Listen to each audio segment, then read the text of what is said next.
तर नमस्कार मित्रांनो, आम्ही काल रात्री गोंदवले महाराज इथं आलो आहे।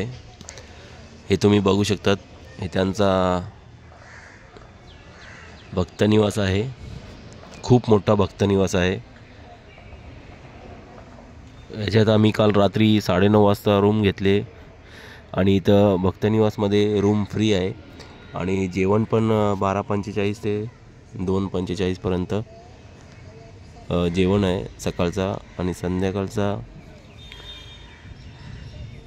8:30 ते 9:30 पर्यंत जेवण मिळेल। 9:30च्या नंतर तुम्हाला जेवण नाही मिळणार, बाहेरून खायला लागेल। आणि 9:30 वाजता 10 वाजता हे सगळं पूर्ण आवारा बंद असतो, त्याच्यामुळे बाहेर जायला देणार नाही तुम्हाला। आणि हे बघा, हे तुम्ही बघू शकता, हे गोंदवले महाराजांचा समाधी मंदिर आहे।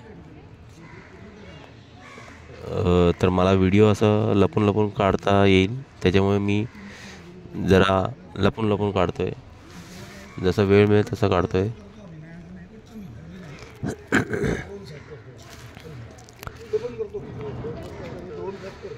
इथे व्हिडिओ वगैरे काढायला देत नाही आहे, तरी मी लपून लपून व्हिडिओ काढतोय, कारण लोकांना माहितीसाठी जर इथं आले तर ते अडकणार नाही, त्यासाठी मी हे सगळं व्हिडिओ काढतोय। आणि जिथे जिथे मी जातो तिथे मी व्हिडिओ टाकतो, कारण लोकांना माहिती पाहिजे की लोक फिरायला जातात तर त्यांना तिथं अडचण, जेवण मिळणार नाही किंवा मेन म्हणजे राहायला भेटत नाही, भक्तनिवास नसतात किंवा भक्तनिवासचे टायमिंग असतात। इथं पण टायमिंग आहे 9:30, रात्री 9:30च्या नंतर तुम्ही आले तर तुम्हाला इथं रूम मिळणार नाही, मग तुम्हाला बाहेर हॉटेलमध्ये कुठेतरी बघायला लागेल। हे तुम्ही बघू शकता, भक्तनिवास जाम मोठा आहे। तुम्ही 9:30च्या यायचं असेल तर तुम्हाला 9:30च्या अगोदर तुम्ही येऊन रूम बुक करून घ्यायचं लवकर, आणि लवकर तुम्हाला जेवण महाप्रसाद पण मिळेल, ते पण खाऊ शकतात। तर वातावरण एकदम स्वच्छ आहे आणि रूममध्ये गेल्यानंतर तुम्हाला बाहेर जाताना सगळं लाईट फॅन सगळं बंद करावं लागेल, कचरा वगैरे कुठे टाकायचा नाही। रूममध्ये ब्लँकेट वगैरे सगळे अवेलेबल आहे, गरम पाण्याची सोय आहे, बाजूला थंड पाणी आहे।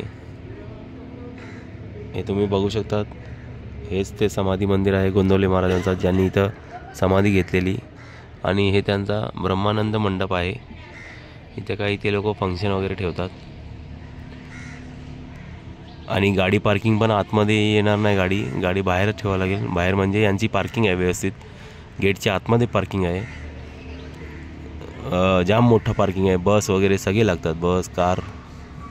फक्त इथं रूमच्या जवळ नाही ठेवत, हे जे गाड्या ठेवले ते त्यांचेच माणसांचं आहे गाडी, किंवा कोण डॉक्टर असेल किंवा कोण गव्हर्नमेंट सर्वंट असेल त्यांची गाड्या आतमध्ये येतात, किंवा ज्यांचं इथं रूम असेल ते स्वतः येतात, त्यांची गाड्या इथं आतमध्ये येऊ शकतात। अदरवाईज बाहेरच्या लोकांची गाड्या आतमध्ये येणार नाही।